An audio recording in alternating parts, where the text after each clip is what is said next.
Super prime at 9 ನಲ್ಲಿ ಇವತ್ತಿನ ಇಡೀ ದಿವಸದ ಪ್ರಮುಖ ಬೆಳವಣಿಗೆಗಳ ವಿಶೇಷ ವರದಿಗಳನ್ನು ನಿಮಗೆ ತೋರಿಸ್ತಾ ಹೋಗ್ತೀವಿ. ಅದಕ್ಕಿಂತ ಮುಂಚಿತವಾಗಿ ರಾಜ್ಯ, ದೇಶ ಹಾಗೂ ವಿದೇಶಗಳಲ್ಲಿ ನಡೆದಿರುವ ಟಾಪ್ 18 ಸುದ್ದಿಗಳನ್ನು ನೋಡೋಣ. ಸರ್ಕಾರಿ ಸ್ಥಳದಲ್ಲಿ ಸಭೆ ಸಮಾರಂಭಗಳಿಗೆ ಅನುಮತಿ ಕುರಿತ ಸರ್ಕಾರದ ಆದೇಶಕ್ಕೆ ಹೈಕೋರ್ಟ್ ತಡೆ ನೀಡುತ್ತಾ ಇದ್ದಂತೆಯೇ ರಾಜಕೀಯ ನಾಯಕರ ಜಟಾಪಟಿ ಜೋರಾಗಿದೆ. ಇದು ತಾತ್ಕಾಲಿಕ ತಡೆ ಅಷ್ಟೇ, ಈ ಬಗ್ಗೆ ಮೇಲ್ಮನವಿಯನ್ನು ಸಲ್ಲಿಸುತ್ತೀವಿ ಅಂತ ಸಚಿವ ಪ್ರಿಯಾಂಕ್ ಖರ್ಗೆ ಹೇಳಿದ್ದಾರೆ. ಈ ಕುರಿತು ಪ್ರತಿಕ್ರಿಯಿಸಿರುವ ಬಿಜೆಪಿ ನಾಯಕರು ಸರ್ಕಾರ ದ್ವೇಷ, ಅಸೂಯೆ, ದೌರ್ಜನ್ಯದ ಕೂಪಕ್ಕೆ ರಾಜ್ಯವನ್ನು ತಳ್ಳಿದೆ, ಇದಕ್ಕೆ ಕೋರ್ಟ್ ಛೀಮಾರಿ ಹಾಕಿದೆ ಅಂತ ಕಿಡಿಕಾರಿದ್ದಾರೆ.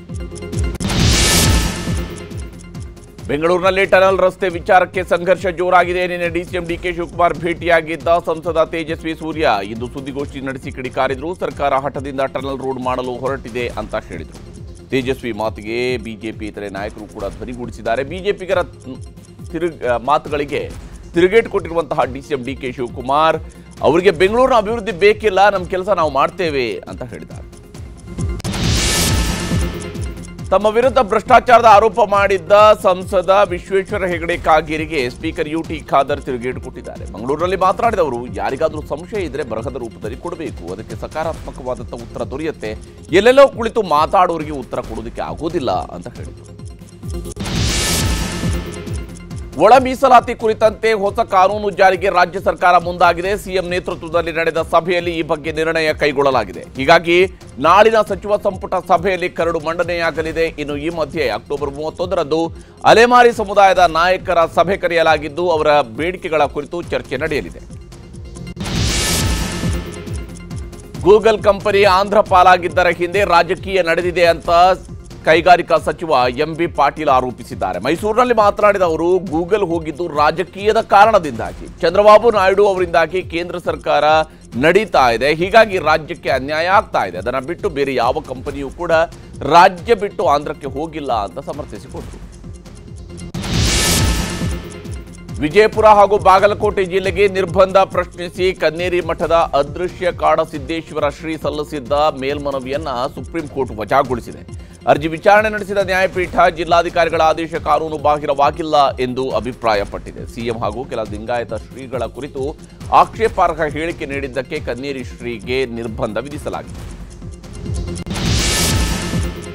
ಹೈದರಾಬಾದ್ ವ್ಯಾಪಾರಿ ಪರ ಲಾಬಿ ಮಾಡಿದ್ದ ಸಚಿವ ಜಮೀರ್ ಅಹಮದ್ ಖಾನ್ಗೆ ಸಂತ್ರಸ್ತ ರೈತ ರಾಮಕೃಷ್ಣ ತರಾಟೆಗೆ ತೆಗೆದುಕೊಂಡಿದ್ದಾರೆ. ಆಡಿಯೋ ವೈರಲ್ ಬೆನ್ನಲ್ಲೇ ಚಿಕ್ಕಬಳ್ಳಾಪುರಕ್ಕೆ ಜಮೀರ್ ಭೇಟಿ ನೀಡಿದ್ರು. ಈ ವೇಳೆ ಕಾರ್ಯಕ್ರಮ ಸ್ಥಳದಲ್ಲೇನೆ ರೈತ ಧರಣಿ ಕುಳಿತು ಆಕ್ರೋಶ ವ್ಯಕ್ತಪಡಿಸಿದರು. ಬಳಿಕ ಇದರ ಬಗ್ಗೆ ಸ್ಪಷ್ಟನೆ ನೀಡಿರುವ ಸಚಿವರು, ನಾನು ಕಾಂಪ್ರಮೈಸ್ ಮಾಡಿಸಿ ಅಂತ ಹೇಳಿದ್ದೆ, ಆದರೆ ಅನ್ಯಾಯ ಮಾಡಿ ಅಂತ ಹೇಳಿರಲಿಲ್ಲ, ಪೂರ್ತಿ ಹಣ ಚುಕ್ತಾ ಮಾಡೋದಕ್ಕೆ ಹೇಳಿದ್ದೇನೆ ಅಂತ ಹೇಳಿದರು. ಅಶ್ಲೀಲ ಆಡಿಯೋ ವಿಡಿಯೋ ಇಟ್ಕೊಂಡು ಬ್ಲ್ಯಾಕ್ ಮೇಲ್ ಆರೋಪದ ಮೇಲೆ ಶಾಸಕಿ ನಯನಾ ಮೋಟಮ್ಮ ಅವರ ಆಪ್ತನ ಮೇಲೆ ಕಾಂಗ್ರೆಸ್ ಕಾರ್ಯಕರ್ತರೇ ಹಲ್ಲೆ ಮಾಡಿದ್ದಾರೆ. ಚಿಕ್ಕಮಗಳೂರಿನ ಆದಿಶಕ್ತಿ ನಗರದ ಆದಿತ್ಯ ಮನೆಗೆ ನುಗ್ಗಿದ ರಾಯಲ್ ಶರೀಫ್ ಎಂಬಾತನ ಬೆಂಬಲಿಗರು ಹಲ್ಲೆ ಮಾಡಿದ್ದಾರೆ. ಸದ್ಯ ಈ ಗಲಾಟೆಯ ವಿಡಿಯೋ ಎಲ್ಲೆಡೆ ವೈರಲ್ ಆಗಿದೆ. ರೇಣುಕಾಸ್ವಾಮಿ ಕೊಲೆ ಆರೋಪಿ ದರ್ಶನ್ಗೆ ಸಾಧ್ಯವಾದರೆ ಬೇರೆ ಸೆಲ್ಗೆ ಶಿಫ್ಟ್ ಮಾಡಿ ಎಂದು ಕೋರ್ಟ್ ಹೇಳಿದೆ. ಅಲ್ಲದೆ ದರ್ಶನ್ಗೆ ತಿಂಗಳಿಗೊಮ್ಮೆ ಹೊಸ ಬಟ್ಟೆ, ಚಾದರ ನೀಡುವಂತೆ ಸೂಚಿಸಿದೆ. ಅಕ್ಟೋಬರ್ 31ಕ್ಕೆ ವಿಚಾರಣೆಯನ್ನು ಮುಂದೂಡಿರುವ ಕೋರ್ಟ್ ಅಂದೇ ದೋಷಾರೋಪಗಳನ್ನು ನಿಗದಿಪಡಿಸುವುದಕ್ಕೆ ಸೂಚಿಸಿದೆ. ಇನ್ನು ಈ ಕುರಿತು ಪ್ರತಿಕ್ರಿಯಿಸಿರುವ ದರ್ಶನ್ ಪರ ವಕೀಲರು, ಆದೇಶ ಉಲ್ಲಂಘಿಸಿದ್ದ ಜೈಲು ಅಧಿಕಾರಿಗಳಿಗೆ ಕೋರ್ಟ್ ಛೀಮಾರಿ ಹಾಕಿದೆ ಅಂತ ಹೇಳಿಕೊಂಡರು.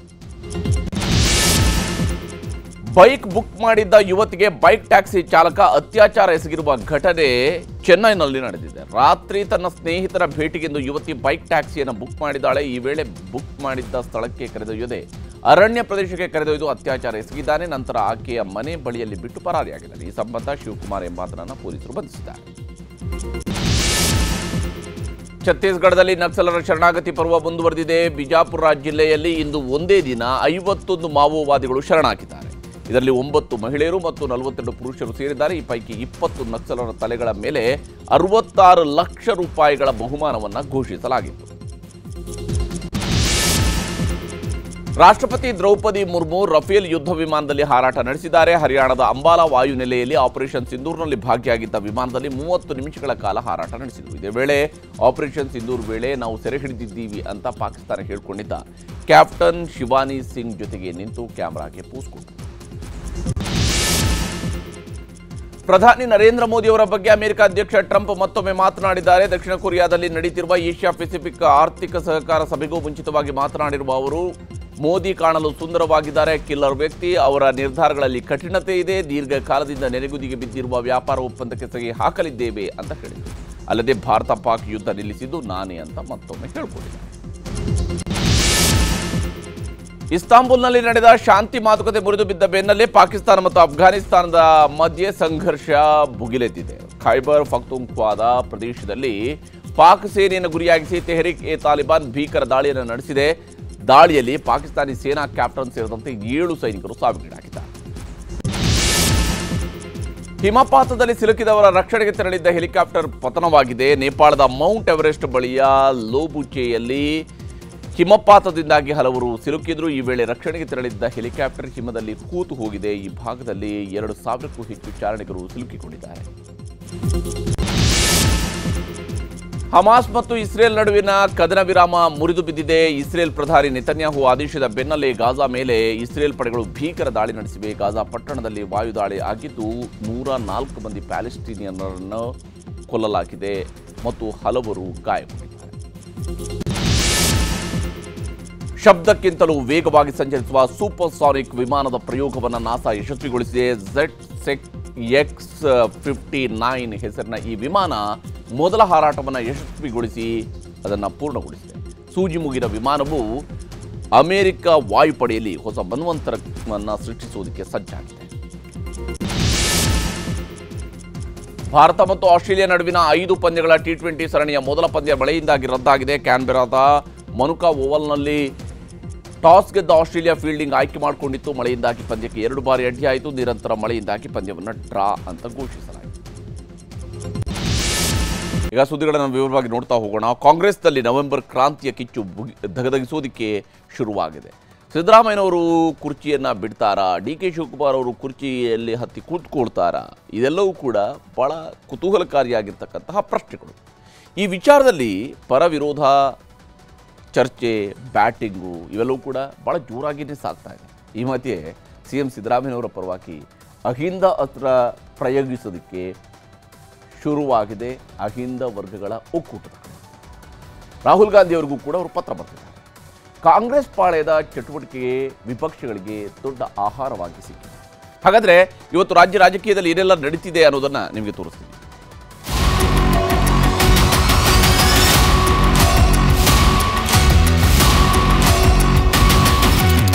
ರಾಜ್ಯ ಕಾಂಗ್ರೆಸ್ನಲ್ಲೀಗ ಅಧಿಕಾರ ಹಸ್ತಾಂತರ, ಸಿಎಂ ಬದಲಾವಣೆಯದ್ದೇ ಚರ್ಚೆ. ನವೆಂಬರ್ಗೂ ಮುನ್ನವೇ ನವೆಂಬರ್ ಕ್ರಾಂತಿಯದ್ದೇ ಕಹಳೆ. ಒಬ್ಬೊಬ್ಬ ನಾಯಕರು ಕೂಡ ಅವರವರ ಮೂಗಿಗೆ ನೇರವಾಗೇ ಮಾತನಾಡುತ್ತಿದ್ದಾರೆ. ಯಾರಲ್ಲೂ ಸ್ಪಷ್ಟತೆ ಇಲ್ಲ. ಎಲ್ಲರದ್ದೂ ಒಂದೇ ಉತ್ತರ, ಅದುವೇ ಹೈಕಮಾಂಡ್ ನಿರ್ಧಾರವೇ ಅಂತಿಮ ಅನ್ನೋದು.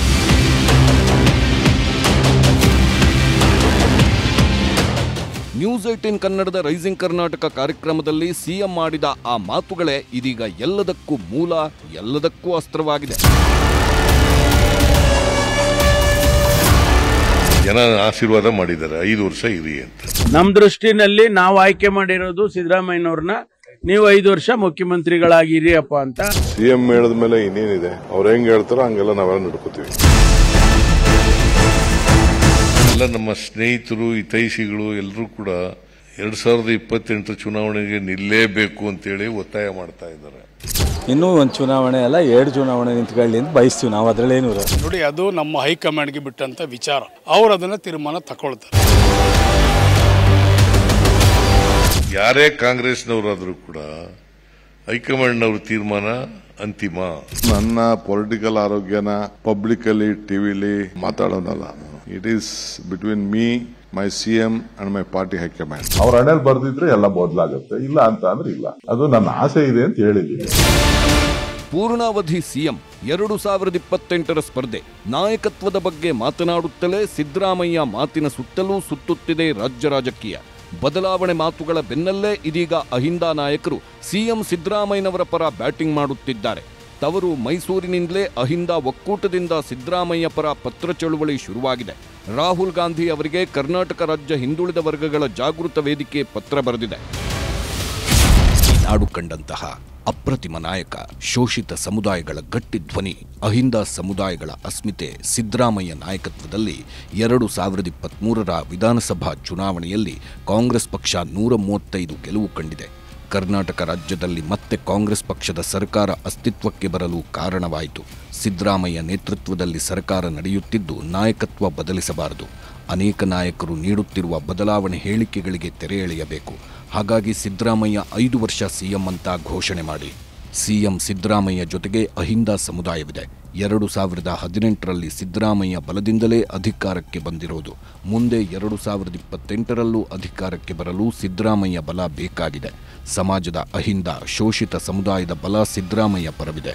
ಸಿದ್ದರಾಮಯ್ಯನವರ ಗ್ಯಾರಂಟಿಗಳು ಜನಪ್ರಿಯವಾಗಿದ್ದು, ಗ್ಯಾರಂಟಿ ಫಲದಿಂದಲೇ ವೋಟ್ ಬ್ಯಾಂಕ್ ಭದ್ರವಾಗಿದೆ.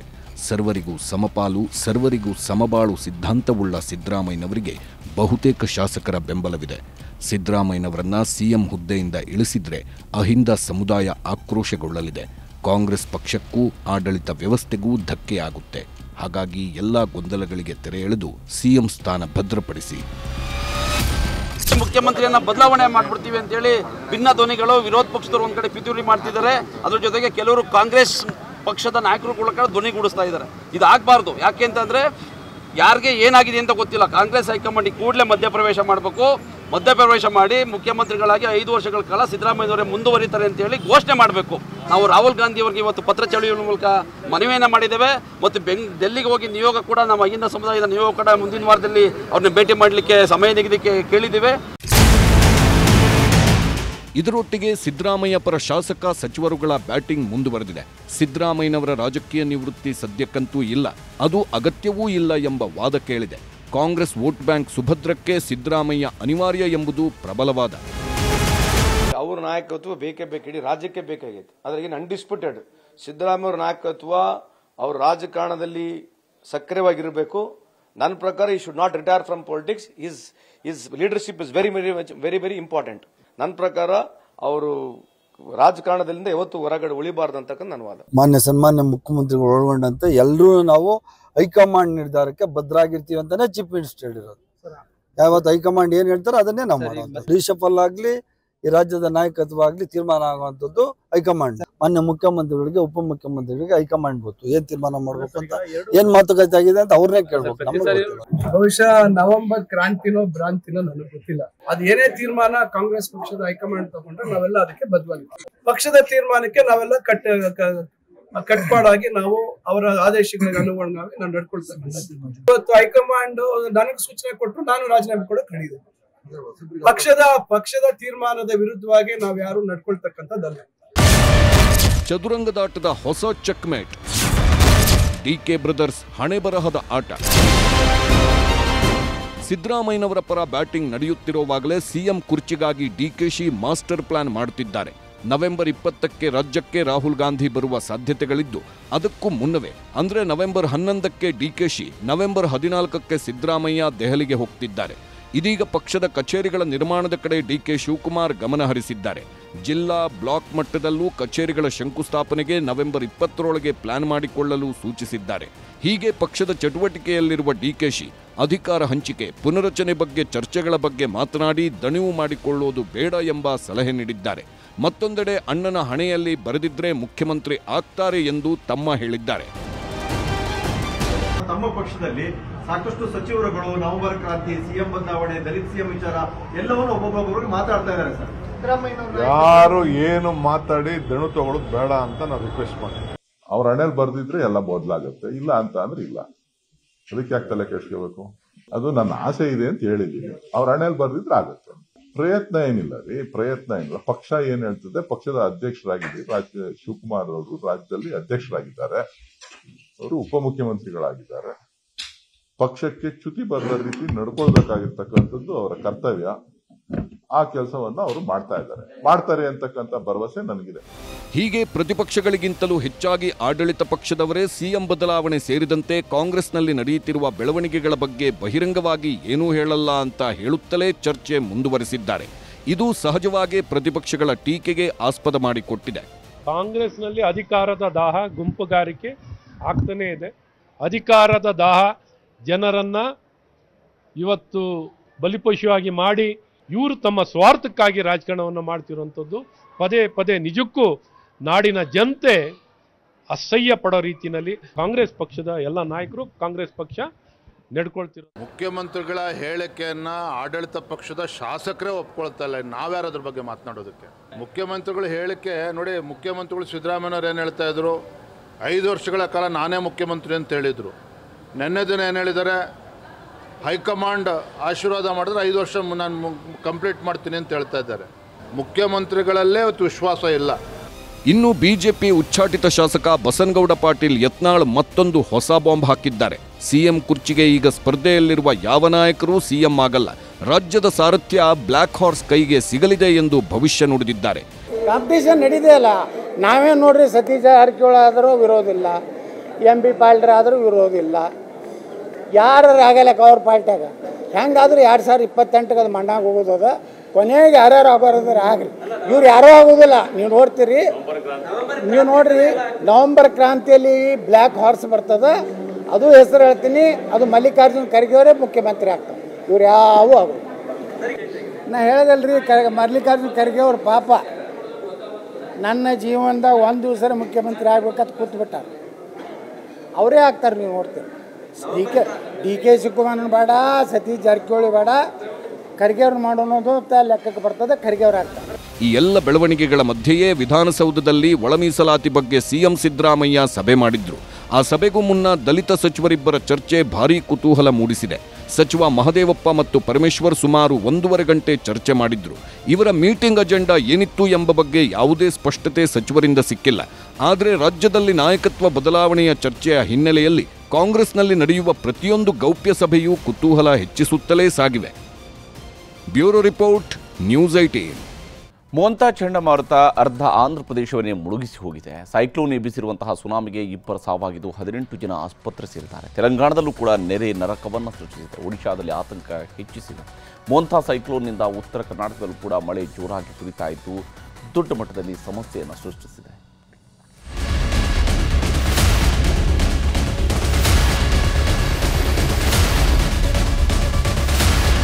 ಬಂಗಾಳ ಕೊಲ್ಲಿಯಲ್ಲಿ ಸೃಷ್ಟಿಯಾಗಿದ್ದ ಮೊಂಥಾ ಚಂಡಮಾರುತ ಆಂಧ್ರ ಪ್ರದೇಶದ 15 ಜಿಲ್ಲೆಗಳಲ್ಲಿ ರೌದ್ರನರ್ತನ ಮಾಡಿ ಹೋಗಿದೆ. ಮಧ್ಯರಾತ್ರಿ 12 ಗಂಟೆಯಿಂದ ಮಧ್ಯರಾತ್ರಿ 3 ಗಂಟೆವರೆಗೂ ಆಂಧ್ರ ಪ್ರದೇಶದಲ್ಲಿ ಮೊಂಥಾ ಚಂಡಮಾರುತ ಸಾವು ನೋವಿಗೆ ಕಾರಣವಾಗಿದೆ. ಲಕ್ಷಾಂತರ ಎಕರೆ ಬೆಳೆ ನಾಶವಾಗಿದೆ. ಸಾವಿರಾರು ಜನರ ಬದುಕನ್ನ ಬರಿದು ಮಾಡಿದೆ. 100 ಗ್ರಾಮಗಳನ್ನ ಮುಳುಗಿಸಿ ಹೋಗಿದೆ. ಲೆಕ್ಕಕ್ಕೆ ಸಿಗದಷ್ಟು ಮರಗಳು ನೆಲ ಕಚ್ಚಿವೆ. ವಿದ್ಯುತ್ ಕಂಬಗಳು ಧರೆಗುರುಳಿವೆ. ಸೈಕ್ಲೋನ್ಗೆ 2 ಸಾವು, 18 ಜನರಿಗೆ ಗಾಯ. ಮಚಿಲಿಪಟ್ಟಣ ಮತ್ತು ಕಳಿಂಗಪಟ್ಟಣಕ್ಕೆ ಮೊಂಥಾ ಚಂಡಮಾರುತ ಅಪ್ಪಳಿಸಿದ್ದು ಕರಾವಳಿ ಪ್ರದೇಶಗಳಲ್ಲಿ ಭಾರೀ ಮಳೆ ಮತ್ತು ಭಾರೀ ಗಾಳಿ ಬೀಸಿದೆ. 100ಕ್ಕೂ ಹೆಚ್ಚು ಮರಗಳು ಉರುಳಿ ಬಿದ್ದಿವೆ ಮತ್ತು 220ಕ್ಕೂ ಹೆಚ್ಚು ಕಡೆ ವಿದ್ಯುತ್ ಸರಬರಾಜು ವ್ಯತ್ಯಯಗೊಂಡಿದೆ. ಇನ್ನೊಂದು ಕಡೆ ಕೋನಸೀಮಾ ಜಿಲ್ಲೆಯ ಮಕನಗುಡ್ಡೆ ಎಂಬ ಗ್ರಾಮದಲ್ಲಿ ಮನೆ ಮೇಲೆ ಮರ ಬಿದ್ದು ಮನೆ ಕುಸಿದು ಮಹಿಳೆಯೊಬ್ಬರು ಸಾವನ್ನಪ್ಪಿದ್ದಾರೆ. ಮಚಿಲಿಪಟ್ಟಣದಲ್ಲೂ ಒಬ್ಬರ ಸಾವಾಗಿದ್ದು 18ಕ್ಕೂ ಹೆಚ್ಚು ಜನ ಸೈಕ್ಲೋನ್ ಹೊಡೆತಕ್ಕೆ ಸಿಲುಕಿ ಗಾಯಗೊಂಡು ಆಸ್ಪತ್ರೆ ಸೇರಿದ್ದಾರೆ. ಕೋನಸೀಮಾ ಜಿಲ್ಲೆಯಲ್ಲೇ ಮೊಂಥಾ ಚಂಡಮಾರುತದಿಂದ ಅತಿ ಹೆಚ್ಚು ಹಾನಿಯಾಗಿದೆ. ಅಮಲಾಪುರಂ ವಿದ್ಯುತ್ ಕಂಬಗಳು ನೆಲ ಕಚ್ಚಿವೆ. ಟ್ರಾನ್ಸ್ಫಾರ್ಮರ್ಗಳು ಕುಸಿದು ಬಿದ್ದಿದ್ದು ವಿದ್ಯುತ್ ಸಂಪರ್ಕವೇ ಇಲ್ಲವಾಗಿದೆ. ಇನ್ನೊಂದು ಕಡೆ ಬಾಳೆ ಬೆಳೆ, ಪಪಾಯ ಬೆಳೆಯೆಲ್ಲ ಸಂಪೂರ್ಣ ನೆಲ ಕಚ್ಚಿವೆ. ವಿಜಯವಾಡದಲ್ಲಿ 20 ಗ್ರಾಮಗಳು, 3 ನಗರ ಪ್ರದೇಶಗಳು ಸೈಕ್ಲೋನ್ ಮಳೆಗೆ ಮುಳುಗಿ ಹೋಗಿವೆ. ರಸ್ತೆ ತುಂಬೆಲ್ಲ ನೀರು ನಿಂತಿದ್ದು ಜನರಿಗೆ ಓಡಾಡೋಕೂ ಆಗ್ತಿಲ್ಲ. ಇನ್ನು ಬಿರುಗಾಳಿನೂ ಕಡಿಮೆ ಆಗಿಲ್ಲ. ಸಮುದ್ರದ ಅಲೆಗಳು ಈಗಲೂ ಆರ್ಭಟಿಸುತ್ತಿದ್ದು ಸಾವಿರಾರು ಎಕರೆ ಬೆಳೆ ಮಣ್ಣಲ್ಲಿ ಮಣ್ಣಾಗಿ ಹೋಗಿವೆ. ಪೂರ್ವ ಗೋದಾವರಿ, ಪಶ್ಚಿಮ ಗೋದಾವರಿಯಲ್ಲಿ ಬಿರುಗಾಳಿಗೆ ಮರಗಳು ನೆಲ ಕಚ್ಚಿದ್ದು ತೆರವುಗೊಳಿಸುವ ಕೆಲಸ ಶುರುವಾಗಿದೆ. ಮೊಂಥಾ ಸೈಕ್ಲೋನ್ ಸದ್ಯಕ್ಕೆ ಆಂಧ್ರದಲ್ಲಿ ಅಲ್ಲೋಲ ಕಲ್ಲೋಲ ಎಬ್ಬಿಸಿ ಒಡಿಶಾ ಕಡೆ ತಿರುಗಿದೆ. ಆದರೆ ಬಿರುಗಾಳಿ ಮಾತ್ರ ಕಡಿಮೆ ಆಗಿಲ್ಲ. ಹೀಗಾಗಿ ಕೃಷ್ಣಂ, ಎಲ್ಲೂರು, ಪೂರ್ವ ಗೋದಾವರಿ, ಪಶ್ಚಿಮ ಗೋದಾವರಿ, ಕಿದಾಡ, ಕೋನಸೀಮಾ, ಅಲ್ಲೂರಿ, ಸೀತಾರಾಮರಾಜು ಜಿಲ್ಲೆಗಳಲ್ಲಿ ರಾತ್ರಿ 8 ಗಂಟೆಯಿಂದ ನಾಳೆ ಬೆಳಗ್ಗೆವರೆಗೂ ರಸ್ತೆ ಸಂಚಾರವನ್ನ ಸಂಪೂರ್ಣವಾಗಿ ಸ್ಥಗಿತಗೊಳಿಸಲಾಗಿದೆ.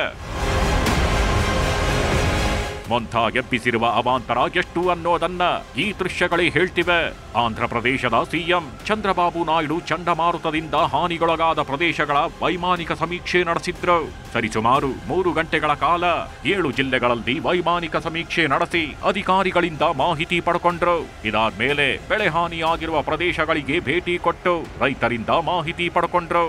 ಕಣ್ಣೀರಿಟ್ಟು ಕೈಮುಗಿದ ರೈತರಿಗೆ ಪರಿಹಾರ ವಿತರಣೆಯ ಭರವಸೆಯನ್ನು ಕೊಟ್ಟರು.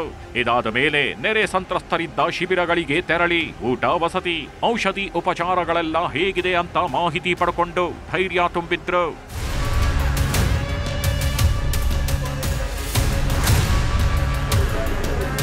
ಇದಿಷ್ಟು ಆಂಧ್ರ ಪ್ರದೇಶದಲ್ಲಿ ಚಂಡಮಾರುತ ಸೃಷ್ಟಿಸಿದ ಅವಾಂತರಗಳಾದ್ರೆ, ತೆಲಂಗಾಣದಲ್ಲೂ ಸೈಕ್ಲೋನ್ ಜೋರಾಗಿ ಹೊಡೆತ ನೀಡಿದೆ. ಹೈದರಾಬಾದ್ನಲ್ಲಿ ಬಿರುಗಾಳಿ ಸಹಿತ ಮಳೆ ಆಗ್ತಾಗಿದ್ದು ಸಂಪೂರ್ಣವಾಗಿ ಮೋಡ ಮುಸುಕಿದ ವಾತಾವರಣ ನಿರ್ಮಾಣವಾಗಿದೆ. ಮೆಹಬೂಬಾಬಾದ್ನ ಡೋರ್ನಕಲ್ ರೈಲು ನಿಲ್ದಾಣ ಮುಳುಗಿ ಹೋಗಿದ್ದು 20ಕ್ಕೂ ಹೆಚ್ಚು ರೈಲುಗಳ ಸಂಚಾರ ಸ್ಥಗಿತವಾಗಿದೆ. ಖಮ್ಮಂ ಜಿಲ್ಲೆಯ ಜನಾರಂ ಬಳಿ ಉಕ್ಕಿ ಹರಿಯೋ ಹೊಳೆಯಲ್ಲಿ ದುಸ್ಸಾಹಸಕ್ಕೆ ಕೈ ಹಾಕಿದ ಲಾರಿ ಚಾಲಕ ನದಿಯಲ್ಲಿ ಕೊಚ್ಚಿ ಹೋಗಿದ್ದಾರೆ. ನಾಗರ್ ಕರ್ನೂಲ್ ಜಿಲ್ಲೆಯಲ್ಲಿ ಉಕ್ಕಿ ಹರಿಯುತ್ತಿದ್ದ ನದಿ ದಾಟಲು ಹೋದ ಸ್ವಿಫ್ಟ್ ಕಾರು ಕೊಚ್ಚಿ ಹೋಗಿದೆ. ಅದೃಷ್ಟವಶಾತ್ ಕಾರು ಚಾಲಕನನ್ನ ಸ್ಥಳೀಯರು ಹಗ್ಗದ ಸಹಾಯದಿಂದ ರಕ್ಷಿಸಿದ್ರು.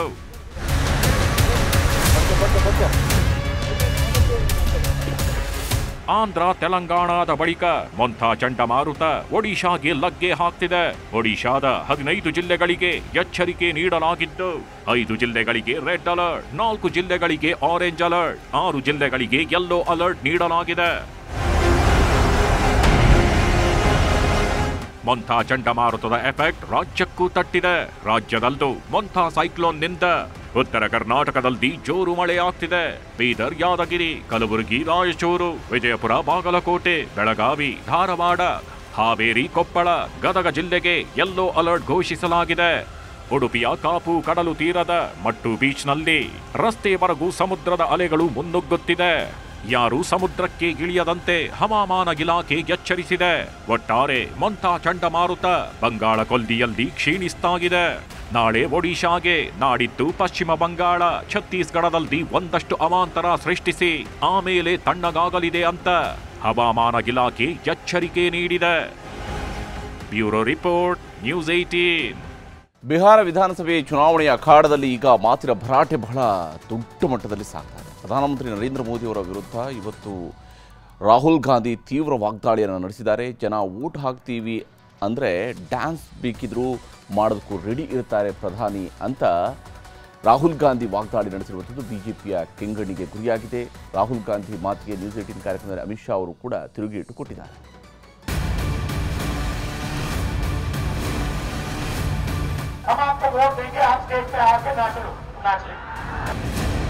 ಬಿಹಾರ ವಿಧಾನಸಭೆ ಚುನಾವಣೆಯಲ್ಲಿ ಪ್ರಚಾರ ಜೋರಾಗಿದೆ. ರಾಜಕೀಯ ವಾಗ್ಯುದ್ಧಗಳು ಶುರುವಾಗಿವೆ. ಕೇಂದ್ರ ಗೃಹ ಸಚಿವ ಅಮಿತ್ ಶಾ ಇವತ್ತು ಬೆಗುಸರಾಯ್ನಲ್ಲಿ ಭರ್ಜರಿ ಪ್ರಚಾರ ಮಾಡಿದ್ರು. ಇನ್ನೊಂದು ಕಡೆ ಬಕ್ಸರ್ನಲ್ಲಿ ಉತ್ತರ ಪ್ರದೇಶ ಮುಖ್ಯಮಂತ್ರಿ ಬಿಜೆಪಿ ಅಭ್ಯರ್ಥಿಗಳ ಪರ ಭರ್ಜರಿ ಕ್ಯಾಂಪೇನ್ ಮಾಡಿದ್ರು. ಮತ್ತೊಂದು ಕಡೆ 59 ದಿನಗಳಿಂದ ಬಿಹಾರಕ್ಕೆ ಬರದೆ ದೂರವಿದ್ದ ಕಾಂಗ್ರೆಸ್ ನಾಯಕ, ಲೋಕಸಭೆ ವಿಪಕ್ಷ ನಾಯಕ ಇವತ್ತು ಆರ್ಜೆಡಿ ಮುಖ್ಯಸ್ಥ ತೇಜಸ್ವಿ ಯಾದವ್ ಜೊತೆ ಜಂಟಿಯಾಗಿ ಪ್ರಚಾರ ಸಮಾವೇಶದಲ್ಲಿ ಭಾಗಿಯಾದ್ರು. ಆದರೆ ಸಾರ್ವಜನಿಕ ಸಮಾವೇಶದಲ್ಲಿ ರಾಹುಲ್ ಗಾಂಧಿ ಪ್ರಧಾನಿ ಮೋದಿ ಬಗ್ಗೆ ಆಡಿದ ಮಾತಿಗೆ ಸಾಕಷ್ಟು ಟೀಕೆ ವ್ಯಕ್ತವಾಗ್ತಿದೆ. ವೋಟಿಗೋಸ್ಕರ ಪ್ರಧಾನಿ ಮೋದಿ ಡ್ಯಾನ್ಸ್ ಮಾಡಿ ಅಂದ್ರೂ ಮಾಡ್ತಾರೆ ಅಂತ ರಾಹುಲ್ ಗಾಂಧಿ ವಿವಾದ ಹುಟ್ಟು ಹಾಕಿದ್ದಾರೆ. नरेंद्र मोदी जी आप ऐसा ड्रामा करो, वोट के लिए वो कर देंगे, जो भी करवाना करवा लो।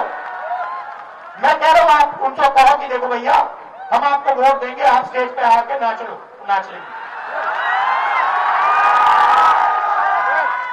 कह रहा हूं आप कोशिश करो। मोदी जी आइए, स्टेज पे आइए, भाषण मत दीजिए, डांस कर दीजिए, हम आपको वोट देंगे, देखना करते हैं। जो भी करवाना है करवा लो चुनाव से पहले, जो भी करवाना है चुनाव से पहले करवा लो। चुनाव के बाद नरेंद्र मोदी नहीं दिखाई देंगे। ರಾಹುಲ್ ಗಾಂಧಿ ಆಡಿದ ಮಾತಿಗೆ ಬಿಜೆಪಿ ಕೆರಳಿ ಕೆಂಡವಾಗಿದೆ. ನೆಟ್ವರ್ಕ್ 18 ಸಂದರ್ಶನದಲ್ಲಿ ಮಾತನಾಡಿದ ಗೃಹ ಸಚಿವ ಅಮಿತ್ ಶಾ ರಾಹುಲ್ ಪ್ರಧಾನಿಯವರ ಬಗ್ಗೆ ಆಡಿದ ಮಾತಿಗೆ ಆಕ್ರೋಶ ಹೊರಹಾಕಿದ್ರು. अभी राहुल जी ने आज कुछ मोदी जी के बारे में कहा है कि वोटों के लिए मोदी जी कुछ भी करेंगे. अगर आप बोलोगे तो स्टेज में नाचकर भी दिखाएंगे. हमारे संग बघेल जी यहाँ आज दिन में जुड़े हुए थे. बघेल जी ने कहा मोदी जी किसी भी स्तर तक जा सकते हैं वोटों के लिए. क्या कहना चाहेंगे? देखिए, तो अब राहुल जी का सवाल है, इनका स्तर कितना नीचे उनको गिराना है. मगर राहुल जी चुनाव में मोदी जी का विरोध करते करते, मोदी जी को अपमानित करते करते छठ मैया का अपमान कर बैठे हैं, वो उनको मालूम नहीं है. तो राहुल जी मोदी जी का अपमान नहीं कर रहे हैं. राहुल जी ने छठ मैया के सारे भक्तों का अपमान किया है, बिहार और पूरे पूर्वांचलियों का अपमान किया है. और दूसरी बार, ये कोई पहली बार मोदी जी का अपमान नहीं करे. ढेर सारे, मैं तो रिपीट भी नहीं कर सकता, कितनी बातें स्तर गिराकर कांग्रेस पार्टी ने मोदी जी के लिए की है. इनकी माताजी तक को अपमानित करने का प्रयास किया है. परंतु जितनी बार कांग्रेस ने मोदी जी का अपमान करने के लिए स्तर गिराकर बात करी है, हर बार वो स्तर गिरे हुए कीचड़ में से कमल बहुत अच्छे तरीके से खिलकर बाहर आया है. ಪ್ರಧಾನಮಂತ್ರಿ ನರೇಂದ್ರ ಮೋದಿಜಿ ವೋಟಿಗಾಗಿ ಡ್ಯಾನ್ಸ್ ಮಾಡುವಂದ್ರು ಮಾಡ್ತಾರೆ ಅನ್ನೋ ರಾಹುಲ್ ಗಾಂಧಿ ಮಾತಿಗೆ ಸಾಕಷ್ಟು ವಿರೋಧ ವ್ಯಕ್ತವಾಗ್ತಿದೆ. ರಾಹುಲ್ ಗಾಂಧಿ ಮಾತನ್ನ ಸಮರ್ಥನೆ ಮಾಡಿಕೊಂಡ ತೇಜಸ್ವಿ ಯಾದವ್ ಅವರನ್ನು ಬಿಜೆಪಿ ಅವರು ಟ್ರೋಲ್ ಮಾಡೋಕೆ ಶುರು ಮಾಡಿದ್ದಾರೆ. ಚುನಾವಣಾ ಪ್ರಚಾರದ ವೇಳೆ ತೇಜಸ್ವಿ ಯಾದವ್ ಹೆಲಿಪ್ಯಾಡ್ನಲ್ಲೇ ಮುಖ ತೊಳೆದು ಗಲೀಜು ಮಾಡಿದ್ರು. ಇದೇ ವಿಡಿಯೋವನ್ನ ಬಿಜೆಪಿ ಟ್ರೋಲ್ ಮಾಡಿದೆ. ಪ್ರಧಾನಿ ಮೋದಿ ಸಣ್ಣ ಪೇಪರ್ ಒಂದನ್ನ ತನ್ನ ಜೇಬಲ್ಲಿಟ್ಕೊಂಡು ಸ್ವಚ್ಛತಾ ಅಭಿಯಾನದ ಬಗ್ಗೆ ಅರಿವು ಮೂಡಿಸ್ತಾರೆ. ಆದರೆ ತೇಜಸ್ವಿ ಯಾದವ್ ಹೆಲಿಕಾಪ್ಟರ್ನಲ್ಲೇ ಕೂತು ಹೆಲಿಪ್ಯಾಡ್ನಲ್ಲೇ ಮುಖ ತೊಳೆದು ಉಗಿದು ಗಲೀಜು ಮಾಡ್ತಾರೆ. ಇಂಥವರಿಂದ ಬಿಹಾರ ಅಭಿವೃದ್ಧಿ ಆಗುತ್ತಾ ಅಂತ ಬಿಜೆಪಿ ಟ್ರೋಲ್ ಮಾಡಿದೆ.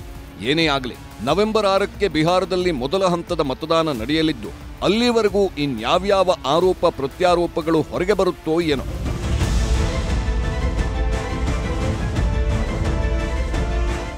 Bureau report, news 18. Karnataka Ratna Puneeth Rajkumar ಕಣ್ಮರೆಯಾಗಿ ಇವತ್ತಿಗೆ 4 ವರ್ಷಗಳಾಗಿದೆ. ಆದರೆ 4 ವರ್ಷ ಕಳೆದರೂ ಕೂಡ ಅಪ್ಪುವಿನ ಅಭಿಮಾನಿಗಳಲ್ಲಿ ಅಭಿಮಾನ ಕಿಂಚಿತ್ತು ಕಡಿಮೆ ಯಾಕಿಲ್ಲ. ಪುನೀತ್ ನೆನಪಲ್ಲಿ ಇವತ್ತು ಬಹಳ ದೊಡ್ಡ ಮಟ್ಟದಲ್ಲಿ ಸಮಾಜಮುಖಿ ಕೆಲಸಗಳನ್ನು ಮಾಡಲಾಗಿದೆ. ಇನ್ನೊಂದು ಕಡೆಯಲ್ಲಿ ಇಡೀ ದೊಡ್ಡಮನೆ ಕುಟುಂಬ ಅಪ್ಪು ಸಮಾಧಿ ಸ್ಥಳಕ್ಕೆ ತೆರಳಿ ಅಲ್ಲಿ ಪೂಜೆ ಸಲ್ಲಿಸಿತು. ಅಪ್ಪು ಇನ್ನಿಲ್ಲ, ಆ ನೋವು ಮಾತ್ರ ಇನ್ನೂ ಕರಗಿಲ್ಲ. ಪ್ರೀತಿಯ ಅಭಿಮಾನಿಗಳ ನೆನೆಯದ ದಿನವಿಲ್ಲ.